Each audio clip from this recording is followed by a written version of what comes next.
مسلم personal لا جب موجود ہے، UCC ابھی لاگو نہیں ہوا ہے، تو مسلم پرسنل لا کے مطابق کورٹ کو فیصلہ کرنا چاہیے، جو بھی فیصلہ ہو۔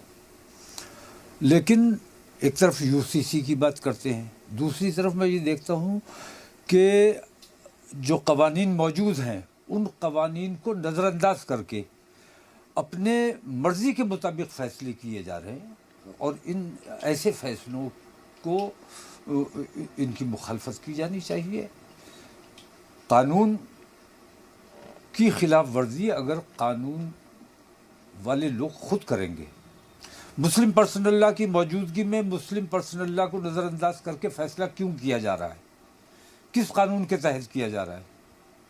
تو اس قسم کے متعصبانہ جو فیصلے ہیں، اور خاص طور سے مسلمانوں کو ستانے اور دبانے کا جو معاملہ چل رہا ہے، یہ آج کا نہیں ہے، یہ ہمیشہ سے چلتا رہا ہے۔ مسلمانوں کے ساتھ اس قسم کا تعصب ہمیشہ ہوتا رہا ہے۔ لوگ کہتے ہیں کہ بھارتیہ جنتا پارٹی کے دور میں یہ زیادہ ہو رہا ہے، سچائی یہ نہیں ہے۔ سچائی یہ ہے کہ مسلمان آج جس حال میں ہے، اس حال میں پہنچانے کے لیے پچھلی جو حکومتیں تھیں ان کا بھی کم ہاتھ نہیں ہے۔ بھارتیہ جنتا پارٹی کو وہ مواقع فراہم کیے گئے جس کے ذریعے انہوں نے مسلمانوں کے ساتھ زیادتی کا رویہ اختیار کیا۔ تو سپریم کورٹ نے جو مطلقہ خواتین کے لیے جو فیصلہ کیا ہے، میں اس کی مذمت کرتا ہوں۔ قانون شریعت کے مطابق یہ فیصلہ نہیں ہے۔